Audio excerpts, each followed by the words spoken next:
2012, on una vegada a l'any ens hem sentit com a casa. Estem molt contents perquè celebrem la festa a l'aire lliure, perquè ens ajuntem tots els estudiants de secundària i batxillerat, perquè és la festa del llibre i de la rosa i celebrem fora de les aules. Per això estem contents, perquè avui canviem les rutines diàries. Aquest Sant Jordi de Sant Miquel és una festa literària i artística.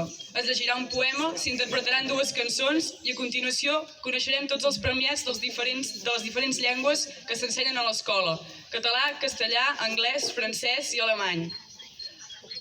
Així com els que han obtingut una menció amb els dibuixos artístics seleccionats. Tots els textos i els dibuixos premiats els trobarem en el llibre de Sant Jordi 2022, que tindrem en paper pels premiats i pels qui ho desitgin en format online per tothom.